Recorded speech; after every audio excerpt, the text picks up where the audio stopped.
Assalamualaikum warahmatullahi wabarakatuh. Alhamdulillahirabbil alamin. Wassalatu wassalamu ala asrofil anbiya'i wal mursalin wa ala alihi wa sahbihi ajma'in, amma ba'du. Bapak Ibu juri yang saya hormati, alhamdulillah, puji syukur kehadirat Allah Subhanahu wa taala yang telah melimpahkan rahmat, nikmat dan karunia-Nya kepada kita semua untuk saling bertolakul ilmi di tengah masa pandemi Covid ini.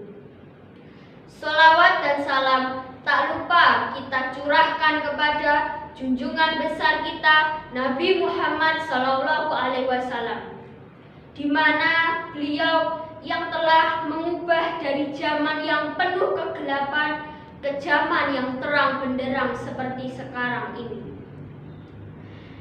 Bapak Ibu juri yang saya hormati, berbicara mengenai membangun generasi Islam yang berakhlak mulia, Rasulullah SAW bersabda, yang artinya orang yang paling sempurna imannya adalah yang paling mulia akhlaknya.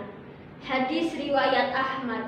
Dari hadis ini kita bisa melihat begitu pentingnya akhlak bagi seorang mukmin, terutama bagi kita generasi Islam penerus beliau. Apalagi di era sekarang ini, perkembangan teknologi yang semakin dinamis dan maju menjadikan setiap orang bebas untuk mengekspresikan dirinya melalui teknologi. Jika kita lihat, pemuda zaman sekarang ini lebih gandrung dengan media sosial seperti TikTok, Instagram, dan YouTube. Dan jika kita tanya, ingin menjadi apa mereka generasi muda zaman sekarang? Pasti kebanyakan dari mereka ingin menjadi YouTuber, selebgram, dan yang lainnya. Betul tidak Pak Ipe?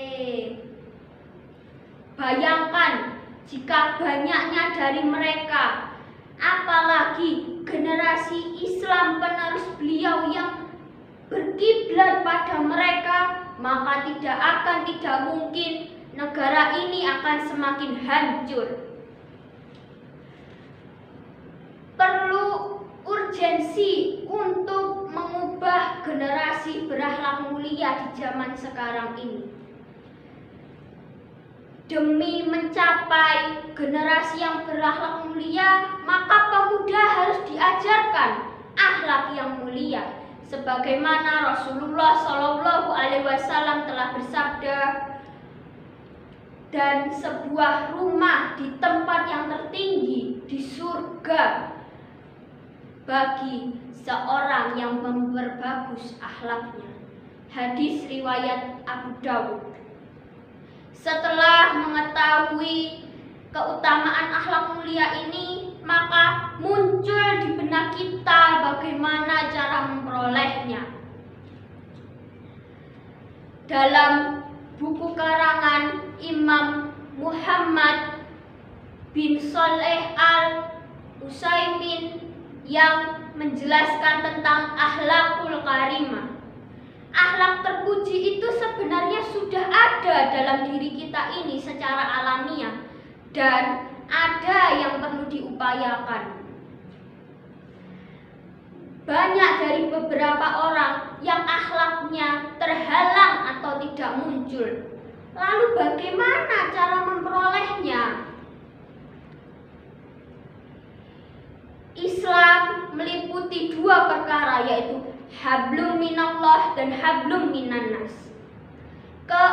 Kedua hal perkara itu mencerminkan suatu perbuatan yang mulia. Contohnya menyantuni anak yatim, berbuat baik kepada tetangga, berakhlak mulia, bersopan santun, lemah lembut, dan lain sebagainya. Apabila akhlak mulia ini sudah tertanam dalam diri generasi muda zaman sekarang, maka tidak mungkin bahwa negara ini akan semakin maju.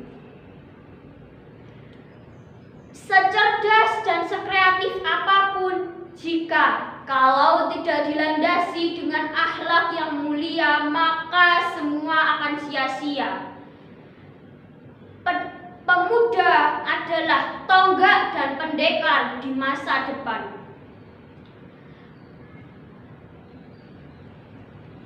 Di zaman sekarang ini, mengubah generasi yang berakhlak mulia adalah tidak semudah membolak-balikkan telapak tangan. Butuh perjuangan dan tekad yang kuat, dengan dimulai dari diri sendiri dan mengajak orang lain, maka semuanya akan tercapai. Demikianlah urgensi. Semoga urgensi ini bisa menjadikan pelajaran bagi kita semua untuk saling berakhlak mulia. Marilah kita membangun generasi Islam yang berakhlak mulia. Allahu Akbar. Demikian yang dapat saya sampaikan, kurang lebihnya saya mohon maaf. Wabillahi taufiq wal hidayah. Wassalamualaikum warahmatullahi wabarakatuh.